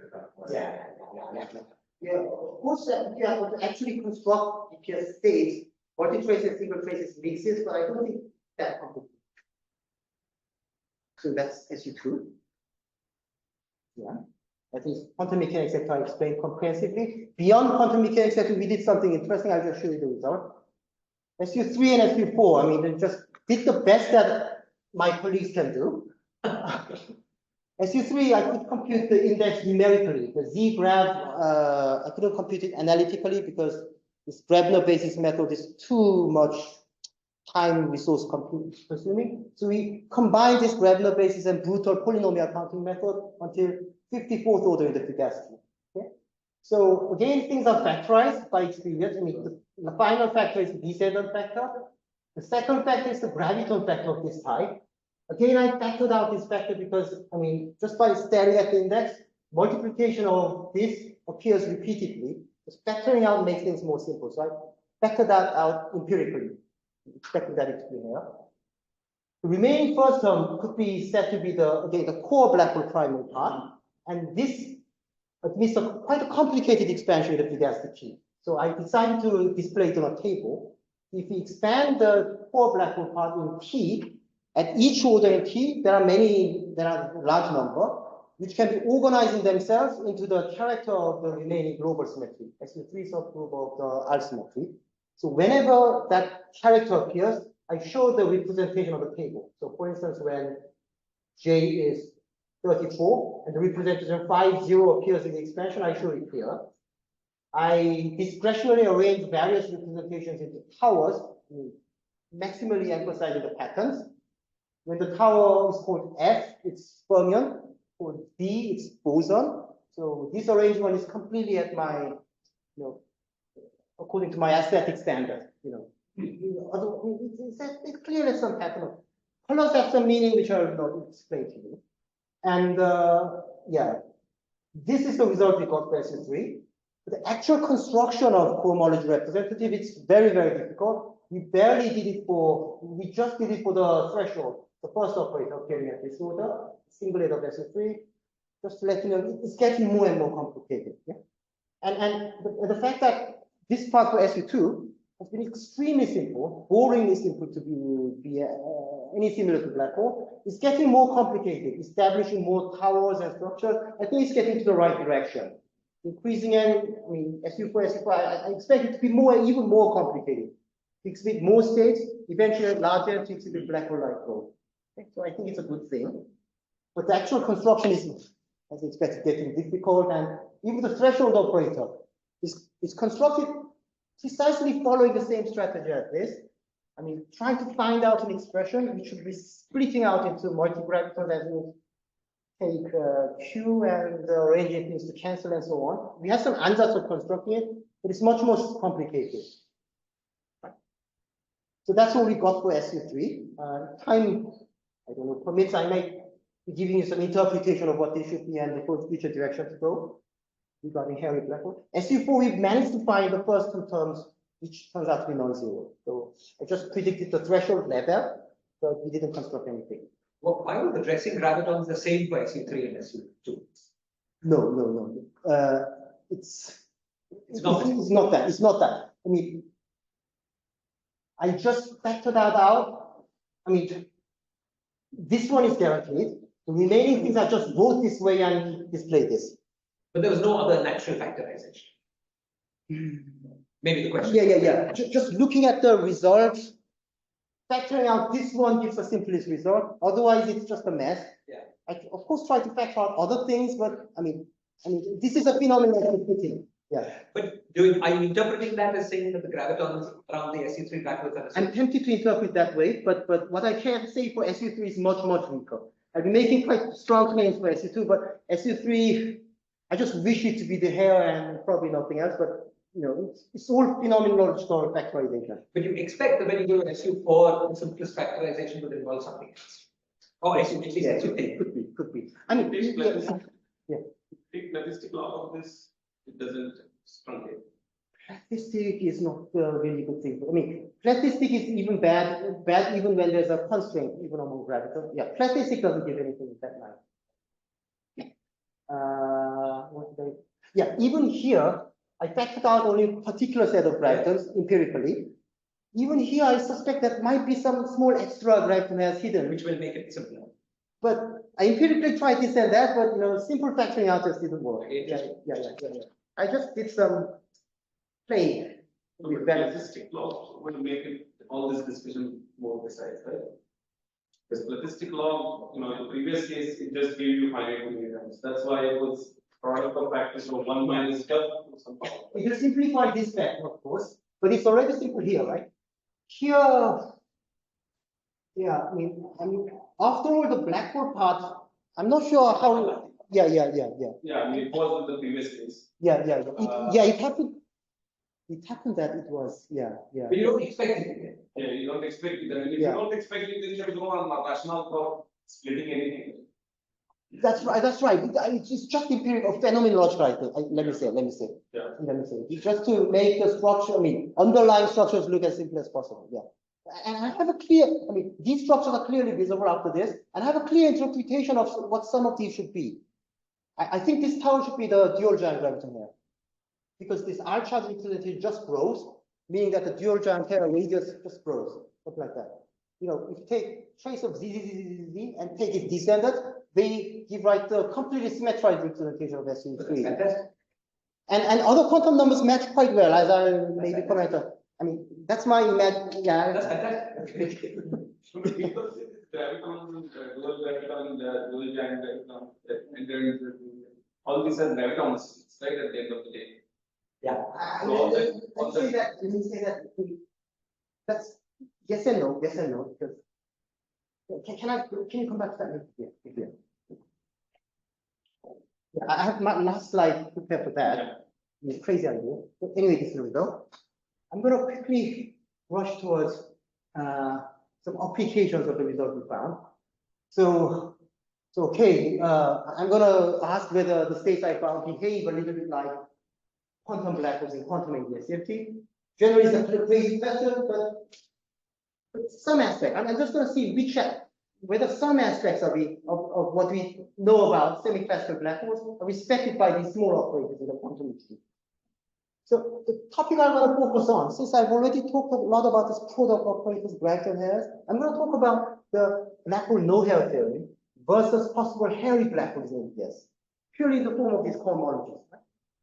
And recall that no-hair theory means that a stationary black hole, in particular models of gravity, don't want to be dressed by hairs outside the horizon, but rather want to absorb them. And the theorem is, we all know that theorem is often violated in some models of gravity. If you have particular matters, charge matter, that particular condition, you're in ADS or both, it's violated. It's often violated in very interesting ways. For instance, an important work that has been done is by Stephen Goksa in 2008.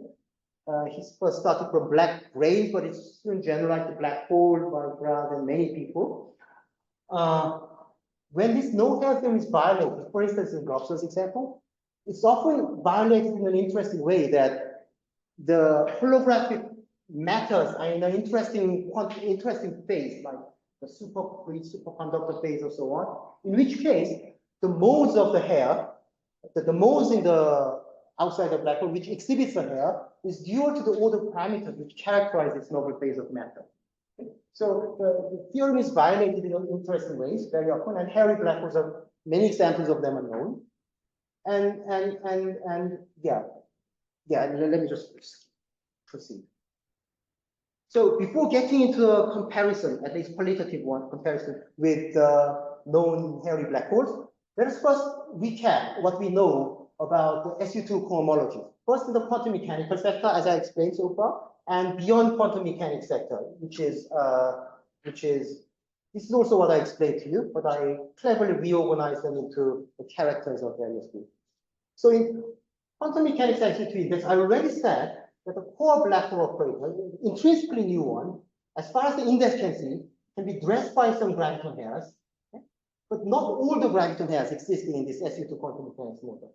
So SU2 quantum mechanics model has 17 different kinds of single trace graviton operators, trace scalar square, trace scalar fermion, and a few synthetic this. But among these 17, these are all these dressing the core black hole cohomology. You might think that could exist, but they're not seen by the index. Only this dressing the index, I mean the core cohomology are seen. Okay? So there's a strong notion of partial no-hair behavior that is exhibited at least in the index. And as I told you before, when this kind of things happen, jumping ahead, a natural interpretation is that when the index doesn't capture it, it doesn't exist. It don't exist. By being too exact. That's one natural scenario. I'm not claiming that whenever the index doesn't see a term, that term is always absent, but that's always the first interpretation you can attempt to give. At least for the low line examples, I checked this very non-trivially. So for this operator, decorating the 24th over threshold operator, I showed that, and my collaborator showed that by long calculation and using SU2 trace variation, that it is true of this operator, thus absent in the BPS spectrum. After this. Sorry. By partial, do you mean that the earlier example that you showed that only 3 out of 17 gravitons? Yeah. So some are allowed, but many are forbidden. So that's a strong notion of partial. So the gravitons that we see are those with the highest value of angular momentum in some sense. Yeah. The F carries some spin. So connected with that, I'll just jump to the next discussion, because, I mean, you might wonder, what if we add spins and derivatives to see the orbital part and so on. So, and luckily we compute the index of beyond this quantum mechanical subsector. And to address this Hairy or partial Hairy or partial low Hairy behavior, it's useful to distinguish the two notions of conformal primary hairs and conformal descendant hairs. What I explained to you in the quantum mechanical sector are all conformal primary hairs, no derivatives. And there, the strong partial low Hairy behavior seems to persist. I mean, at least as far as the index can see, until the order we computed. And the full SU2 has 32 different single trace graviton particles. Apart from that, there are more. But apart from these three, 29 of them multiplying our threshold operator doesn't appear in the index. That can be seen by noting the low line spectrum above the threshold level. So in order to ease the comparison, I factored out all the superconformal descendant factor so that the expression in this bracket are all coming from the primaries. The first term is the threshold operator, or 0. And if the lighter primary operators had been appearing, there should have been more terms in this index before this 32nd order. It just doesn't appear. There's quite a big gap, which means that this product operators of this and 4 doesn't appear in the index. And the reason, at least for them, is clear. They're absent. They're quicksand. And we believe that similar can be happening for all the 29 other primary cohomologies. So this core non-gravity operator really doesn't like to be addressed by almost all conformal primaries. I don't know why these three are exceptions, but among them, I think probably you're right. It has the highest J left, probably. Yeah. Even going beyond BMN sector, no new graviton, we find any new graviton species that we can consider. It's the things that are already present in the. Oh, going beyond this limit. Yeah, only the same gravitons are admitted in the full index. Yeah. Somehow these operators are exceptional in many ways. It appears in various different contexts of this one loop BPS state control of behavior. And so I don't know why this operator is special, but it keeps appearing in various different contexts of this business. Why, when you go beyond BMN, why are derivatives playing a role? I mean, derivatives inside the primaries. Derivative inside the primaries. Inside the primaries. I mean, not the overall derivative. Yes. Phi del to the yeah, in this training, 32 states, there should be some terms with derivatives. I think, not overall derivatives. There are some. 17 became 32, right? Yeah, 17 became 32. But you say among these 29, there should be some operators containing derivatives. I was imagining, but. And you're saying. Why are there an infinite number of substances, element? Why are there infinite number of these, phi delta population? Oh, you said that those are not. Yeah, sorry. Phi delta. Yeah, those are not details. Yeah. I'm thinking of the like this highest limit. Those are not in the control parameters. Yeah. You can at least have one derivative. So it's not very interesting. Yeah. This is observable for O greater than 0, like O greater than. Unfortunately, O1 appears here.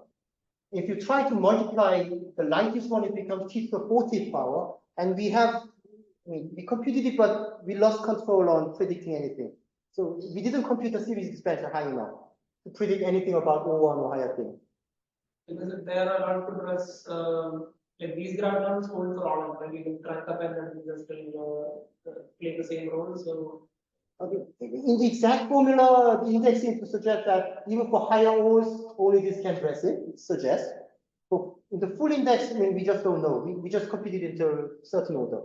Right. So I was going to ask if there's an understanding from the larger description why these are allowed. Why? So say again, last thing. I was going to ask why, if there's an understanding from the larger picture of why these gravitons are allowed to rest. Oh, you're asking whether they are. Why some things are allowed and why some things are not allowed. He's asking for gravity. Yeah, I'm going to do that in the next slide. Yeah.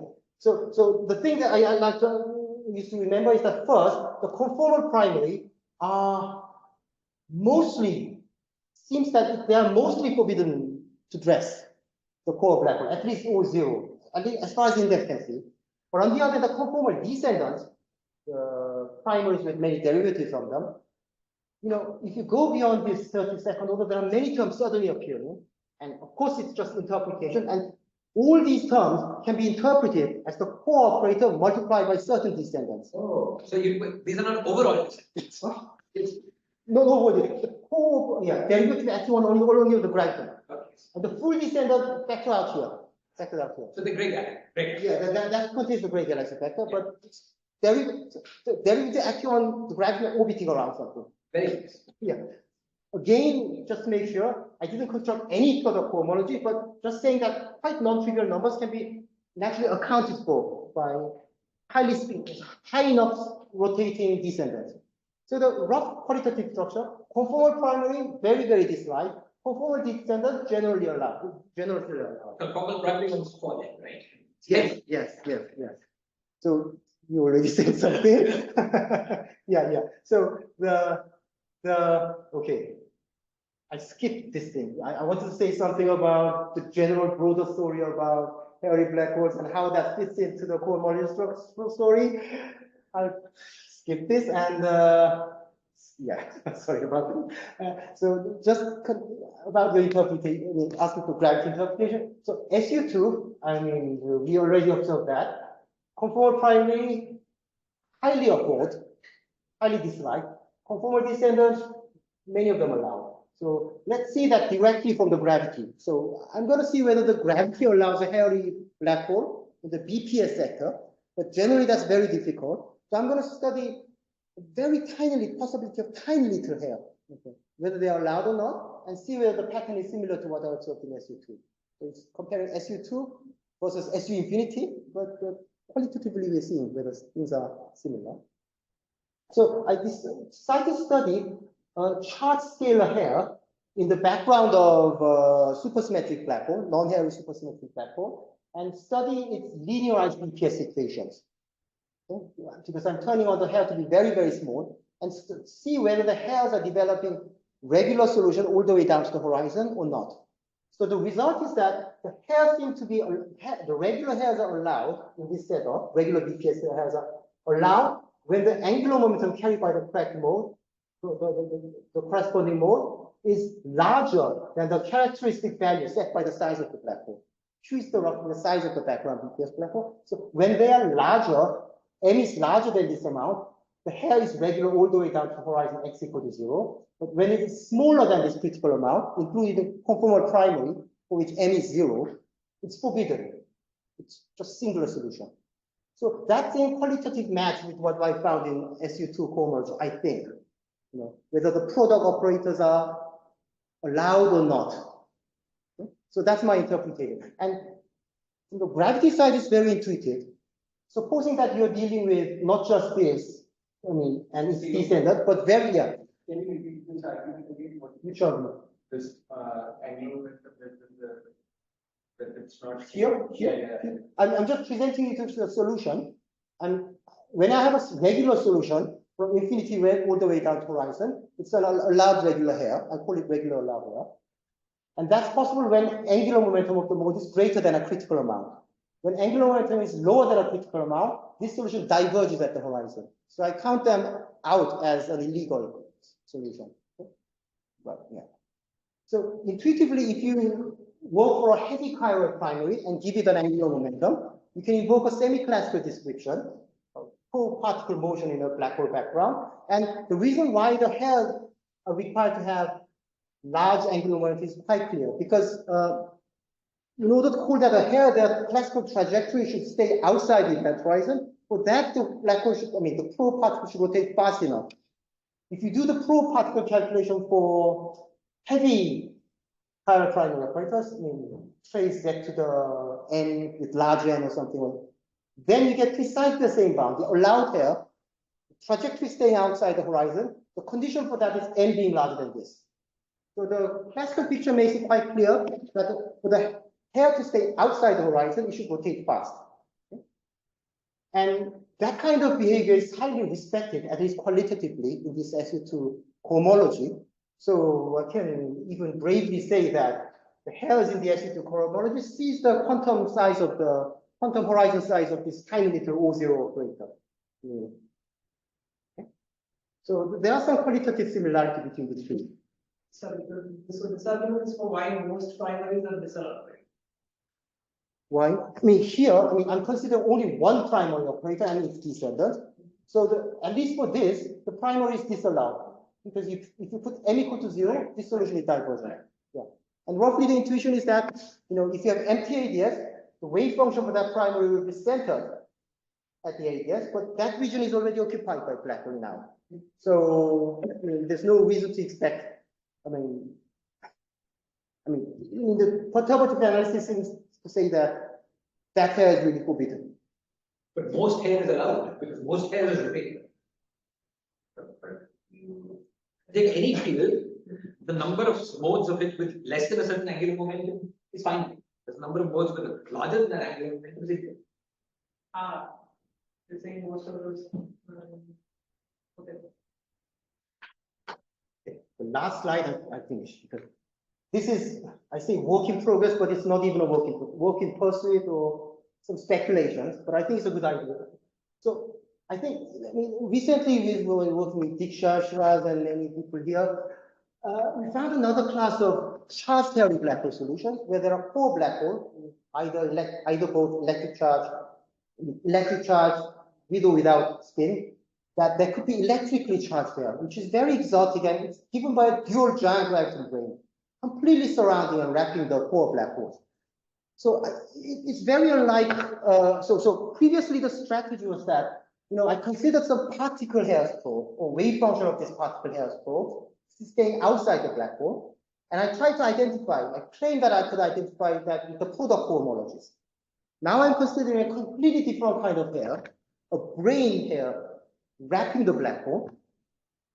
And noting the property of this dual giant graviton, D3 brane polarized into sphere, you should expect that the minimal gate you should start with is SU3. Because the dual giant graviton has the property that inside this dual giant graviton, the effective gate reduces to n-1. So if you're seeking for dual giant, wrapping a core cohomology, morally you're seeking for a multiplication of SUN dual giants with an SUn-1 core operator. If you had started with SU2, the core black hole will see SU1 and it doesn't make sense to do anything. Yeah? So the minimal sensible group, I think, is SU3. So I started SU3. And the dual giant graviton there, and it's the simplest one made of scalars, will be all in this completely symmetrized representation of X, Y, and Z. Because they're all conformal, they're the descendant states in SU3 of these ZZZZZ type operators. Right? And this tower, if you look at this charge only, the way of generating this tower is actually by adding 1 and 1 scalars, right? Each scalar carries this charge too. So adding scalars is the only way of getting this indefinite power structure, if this holds forever. And all the other charges match. If you imagine that this is a SU3 dual giant graviton, morally surrounding an SU2 core cohomology, the smallest SU2 cohomology I explained, you have 22nd order. If you multiply 3 gravitons, this is exactly the 30th order where this comes in. So the charges seem to fit well. So what it's tempting to do is to try to multiply the dual giant graviton-like thing with the operator taking the same shape as the SU2 cohomology, but I told you it's a fortuitous cohomology. It's not closed for SU3, so just blindly multiplying as a product doesn't even need the Q-closed operator. So presumably the net operator that explains for this will be taking a shape of this and taking a shape of this, but their gauge index varies entangled in a complicated way before singlet contraction. So I think this kind of idea leads to some ansatz which we could test to construct some Q-closed operator. So I think this will lead us to some new class of hairy operators, hopefully. But no guarantee of success. So since I badly ran out of time, I'll finish by showing the concrete slides. Thank you very much.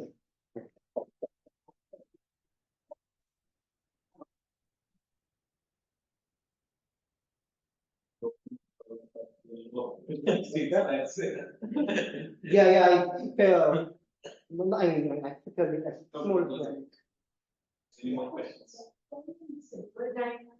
thing, so you see that the large charge, the large environment of Large charge. yeah. Yeah. Because there for the derivative case, you saw that out of 27 variables, only the one which had derivative, which had spin, which had x contribute. And once see there also it has large charge contribute. Or only when dual charge is very, that is kind of entropy consideration, right? Here, I'm still considering very small gauge group and so on. So, of course, it's right that I'm trying to interpret this increasing tau of increasing number as the size of the dual giant. I mean, if one dual giant is allowed, larger ones will be allowed. So this tau is interpreted as a tau of dual giants at various sizes.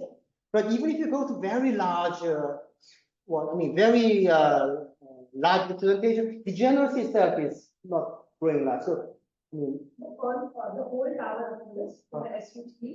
It starts with a 3,0. So it's giving you the minimal size of the dual giant, which I think is probing the size of the core.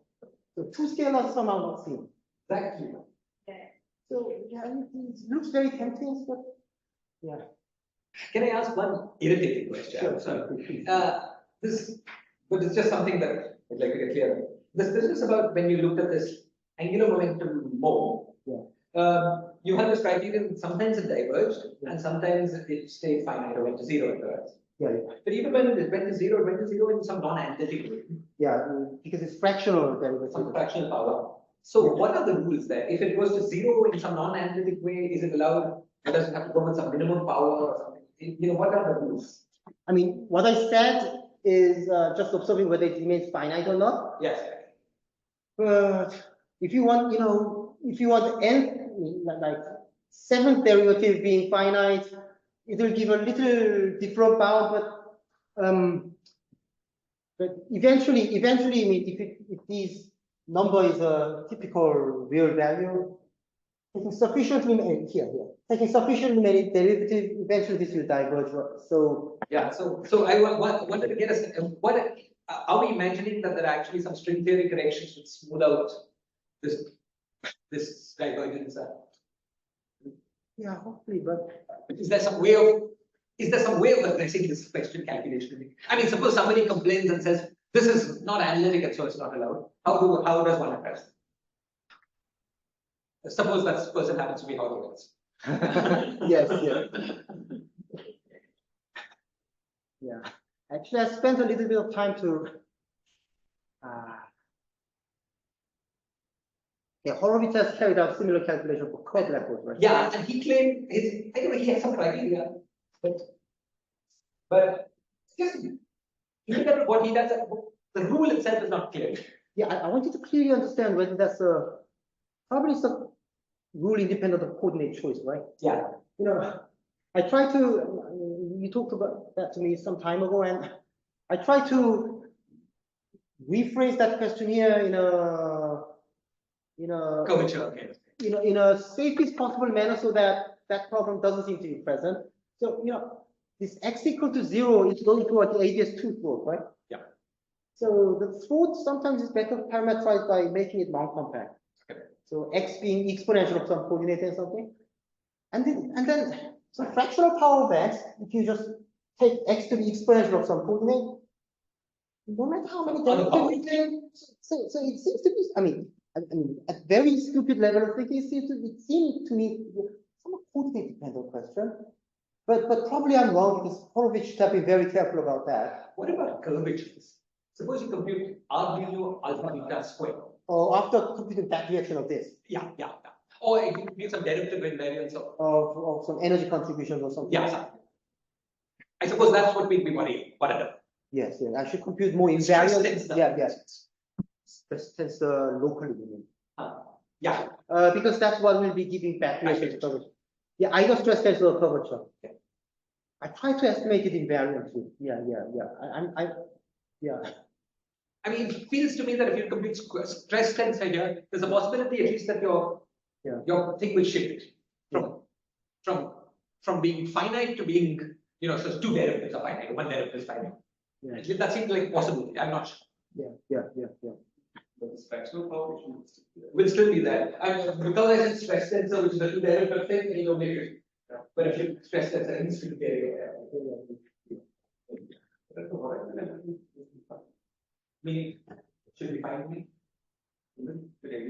Should be regular. Yeah. What stringy connections to the system? I'm very confused because